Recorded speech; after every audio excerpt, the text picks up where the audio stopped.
Welcome back my dear students in your EVS class. हम अपने EVS के chapter 11 तक कंप्लीट कर चुके हैं। उन सभी के क्वेश्चन आंसर्स, सभी जो एक्सरसाइज फिल होनी थी, मैं आपको वो सब व्हाट्सएप पे सेंड कर चुकी हूँ। जिसके पास जो भी चैप्टर नहीं है वो अभी मुझको बता दे तो मैं एक बार और सेंड कर दूँगी। ओके, और आज से हम अपना चैप्टर 12 पढ़ने वाले हैं। ओके, इसके पहले के कुछ चैप्टर्स मैंने आपको छुड़वा दिए हैं। क्यों स्किप करवाए हैं? क्योंकि वो आप वापस से आप जब हायर क्लास में 6th क्लास में जाएंगे तो वो चैप्टर रिपीट होने वाले हैं, इसलिए मैंने अभी आपको वो स्किप करवा दिए हैं। ओके, तो चलिए हमारा चैप्टर 12 स्टार्ट करते हैं, जिसका नेम है इरिगेशन। अब इरिगेशन का मतलब क्या होता है, मीन्स क्या है इरिगेशन का? The various ways of bringing water to land to help crops to grow on it is called irrigation. अब लैंड पर जो क्रॉप्स ग्रो कर रही हैं उनको पानी देने के अलग अलग तरीकों को हम कहते हैं इरिगेशन। और इरिगेशन एग्रीकल्चर का एक बहुत इम्पॉर्टेंट पार्ट होता है। क्यों होता है? क्योंकि हमें उस क्रॉप में कितना पानी देना है, यही उसी पे डिपेंड करेगा कि वो क्रॉप कैसी ग्रो होगी। अगर हम ज़्यादा पानी डाल देंगे तो भी क्रॉप ग्रो नहीं करेगी, अगर हम पानी में कमी रख देंगे तो भी क्रॉप ग्रो नहीं करेगी। सो इरिगेशन हमारे क्रॉप्स के लिए बहुत ज़्यादा इम्पॉर्टेंट होती है। किसान जो फसल उगाते हैं ना, उनको हम क्रॉप्स कहते हैं। ठीक है, अब यहाँ पे कुछ पुरानी टाइम की बात कही गई है, जैसे कि एंशियंट मतलब कि बहुत पुरानी civilization of Egypt, India, China, Assyria and Babylon. ये सब किस पे डिपेंड होते हैं? इन यहाँ पर जो क्रॉप होती है वो किस पे डिपेंड करती है? इरिगेशन पे ही डिपेंड करती है, जो कि वो किससे डेवलप करते हैं? Natural overflow of the reverse. जो पुराने लोग थे ना वो सिर्फ किस पर डिपेंड करते थे? सिर्फ रिवर्स पर डिपेंड करते थे। ठीक है, one can still see picture of man bailing water out of the Nile to pour over their fields on their old monuments. अब इन पिक्चर्स में आप देख सकते हैं कि कैसे ये लोग कैसे घड़े में पानी भर के लेकर आ रहे हैं और अपनी क्रॉप्स के ऊपर डाल रहे हैं। The irrigation system of Italy started by Romans rank among the best in the world. अब इटली में जो रोमन्स के द्वारा इरिगेशन सिस्टम लागू हुआ था, अपनाया गया था वहाँ के लोगों ने, वो दुनिया में सबसे बेस्ट माना जाता है। The canals and the reservoirs built by the Moors in ancient Spain are still in use. अब स्पेन में भी पुराने लोगों ने क्या बनाए थे? कैनल्स और रिजर्वॉयर्स बनाए थे, जो कि आज भी वहाँ के लोग यूज में ले रहे हैं। There are different methods of irrigation, some old, some new and quite innovative. अब इरिगेशन करने के कुछ बहुत से अलग अलग तरीके हैं, कुछ पुराने हैं, कुछ नए हैं और कुछ तो बहुत ज़्यादा इनोवेटिव हैं। तो चलिए उन तरीकों को पढ़ते हैं। The type of irrigation method used usually depends on 2 factor. हमेशा इरिगेशन जो यूज़ करते हैं किसान, वो 2 चीज़ों पर डिपेंड करती हैं। पहला, the type of crop grown, because different crops require different amount of water. सबसे पहले किस पर डिपेंड करता है कि उसने किस टाइप की क्रॉप उसके खेत में उसने ग्रो कर रहा है। अगर वो ऐसी क्रॉप ग्रो कर रहा है जिसको कम पानी चाहिए तो उसे इरिगेशन में ज़्यादा मुश्किल नहीं आएगी। अगर उसने ऐसी क्रॉप ग्रो कर रहा है जिसको बहुत ज़्यादा पानी चाहिए होता है, तो उसको उस तरीके का इरिगेशन सिस्टम रखना पड़ेगा। Okay, no farmer can totally depend on the rains to irrigate his field. कोई भी फार्मर पूरी तरीके से रेन के ऊपर डिपेंड नहीं कर सकता इरीगेशन के लिए। तो उसे क्या क्या चाहिए होता है? उसे अलग अलग तरीके की चीज़ें चाहिए होती हैं। सबसे पहला हेल्प कौन करता है? वेल्स। वेल्स मतलब कुएँ। Wells are deep holes in the ground. Wells क्या होते हैं? ग्राउंड में एक बहुत ज़्यादा गहरा गड्ढा होता है, ठीक है, जिसमें से लोग क्या करते हैं? बकेट और रॉप की हेल्प से पानी को बाहर निकालते हैं।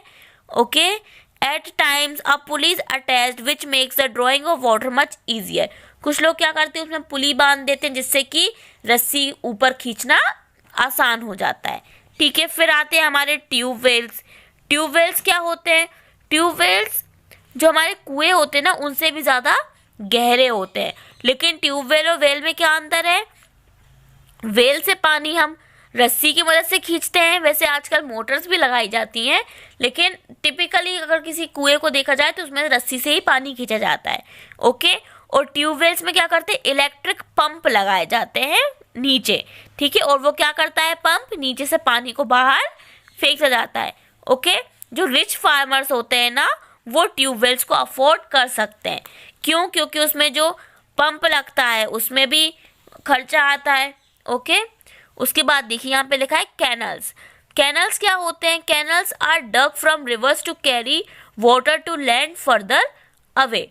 जो कैनल्स होती हैं ना, वो रिवर से बनाई जाती हैं। रिवर से एक नाली टाइप की बना दी जाती है, थोड़ी चौड़ी और बड़ी, ठीक है, जिससे कि वो उस एरिया में बनाई जाती है जिससे कि ज़्यादा से ज़्यादा खेतों तक वो पानी पहुंच सके और कोई भी किसान वहाँ पे मोटर लगा के उस कैनाल में से पानी को अपने खेत तक लेके जा सकता है।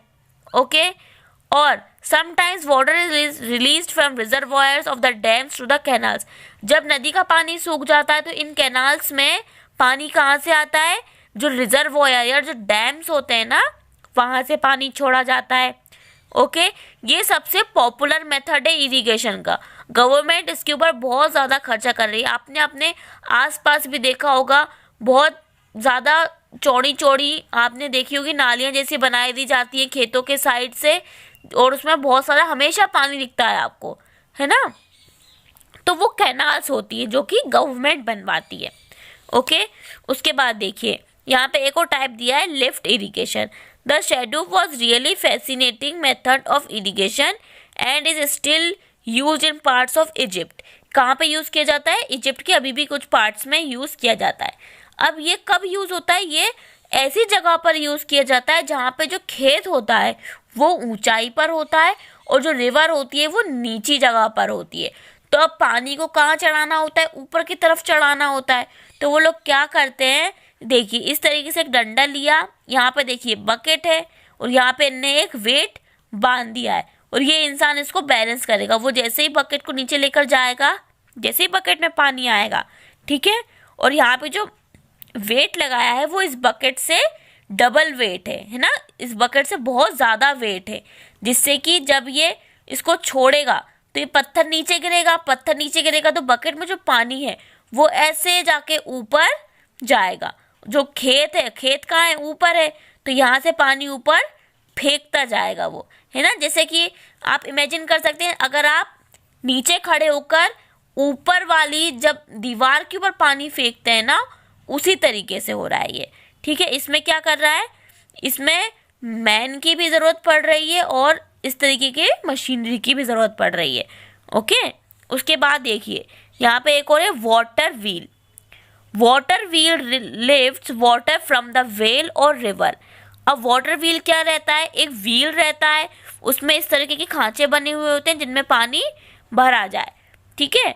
ये कहाँ से पानी लेता है? वेल से या रिवर के ऊपर बनाया जाता है। इसमें बकेट अटैच रहती है, यहाँ पर देखिए, ठीक है। Some of the buckets get filled with water. जैसे ये पानी का ये घूमता रहता है, ठीक है, इसमें मोटर लगा दी जाती है जिससे ये घूमता रहता है। ये क्या करती है? बकेट नीचे जाती है, पानी लेती है, ऊपर आती है और यहाँ पे देखिए यहाँ पे कैनाल बना दी गई है छोटी सी, और वो पानी इसमें डालती जाएगी। पानी यहाँ से बहकर कहाँ जाएगा?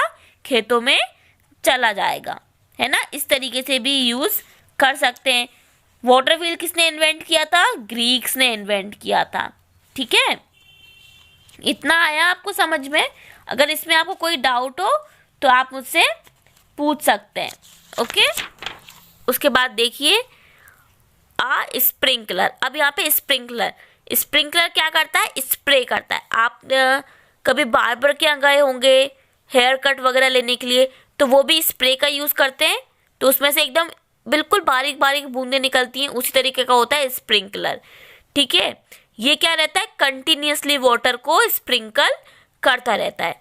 This method become popular after 1940। ये मेथड कब पॉपुलर हुई? 1940 के बाद, जब प्लास्टिक और एल्यूमिनियम के ट्यूब मार्केट में अवेलेबल हो गए।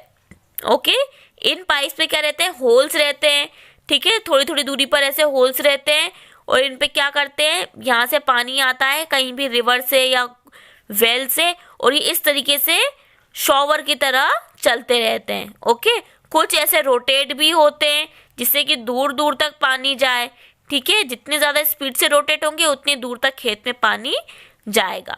ओके, ये हुए स्प्रिंकलर। उसके बाद देखिए यहाँ पे लिखा है ड्रिप और ट्रिकल इरिगेशन। ड्रिप इरिगेशन में क्या होता है, बूंद बूंद पानी टपकता है। इस तरीके से पूरी पाइपलाइन बिछाई जाती है खेतों में हर एक पौधे के ऊपर, ठीक है, और धीरे धीरे पानी एक एक ड्रॉप बाय ड्रॉप यहाँ पर जाता है। इससे क्या होता है, ड्रिप इरिगेशन से पानी ज़्यादा वेस्ट नहीं होता और पानी मिट्टी में फैलने की बजाय सीधा किसको मिलता है, प्लांट को मिलता है, ठीक है। ये कहाँ पे यूज़ हुआ था, इजराइल में यूज़ किया था उन लोगों ने, वो भी डेजर्ट में यूज़ किया था और डेजर्ट में उन्होंने पूरा एक खेत बना दिया था। क्यों? क्योंकि वैसे तो डेजर्ट में खेती करना बहुत मुश्किल होता है, लेकिन ड्रिप इरिगेशन की मदद से उन लोगों ने वहाँ पे पूरा एक खेत बिल्डअप कर दिया था। ओके, उसके बाद आती है बूंद इरिगेशन। बूंद इरिगेशन में क्या होता है, इस तरीके से एक खेत को छोटे छोटे स्क्वायर्स में बांट लेते हैं, ठीक है, और उसमें पानी डाल दिया जाता है, जिससे कि जो स्क्वायर्स हैं उनमें जो फसल है वो आसानी से पानी को आसपास से एब्जॉर्ब कर लेती है। ये अधिकतर राइस क्रॉप के लिए यूज़ किया जाता है, ठीक है। उसके बाद देखिए यहाँ पे फरो इरिगेशन दिया है। ये भी एक बहुत पॉपुलर इरिगेशन है और बहुत ही चीप मेथड है।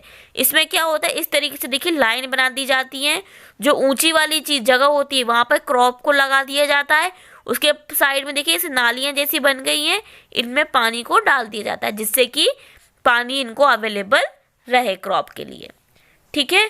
उसके बाद यहाँ पर देखिए स्विंगिंग बास्केट इरिगेशन।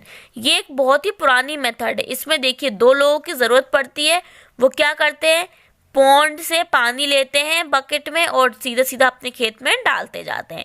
इसमें बहुत ज़्यादा ये थकाने वाला काम होता है, ठीक है, सब लोग नहीं कर सकते, लेकिन ये क्योंकि सिर्फ इंसानों की मदद से हो रहा है तो ये बहुत ही चीप मेथड है और ये वहीं पर हो सकती है अगर आपके खेत के आसपास कोई तालाब, ठीक है, या फिर कोई झील वगैरह है तो ही आप इस चीज़ को यूज़ कर सकते हैं, अदरवाइज इसको आप यूज़ नहीं कर सकते हैं।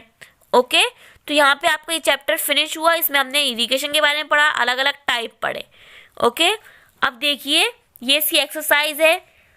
अब यहाँ पे मैंने ये फिल कर दिए हैं, आप इनको देख के फिल कर सकते हैं।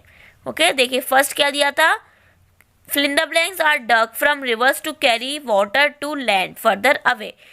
रिवर्स में से जो नालियाँ बनाई जाती हैं उनको क्या कहते हैं हम, कैनाल्स कहते हैं। Irrigation is useful for rice crop. Rice crop के लिए यूजफुल कौन सा इरिगेशन होता है, तो बूंद इरिगेशन होता है, ठीक है। वो इरिगेशन जो कि बहुत ज़्यादा स्टीपली और स्लोपिंग लैंड मतलब कि ढलान वाली जगह पर यूज होता है, वो होता है स्प्रिंकलर, ठीक है।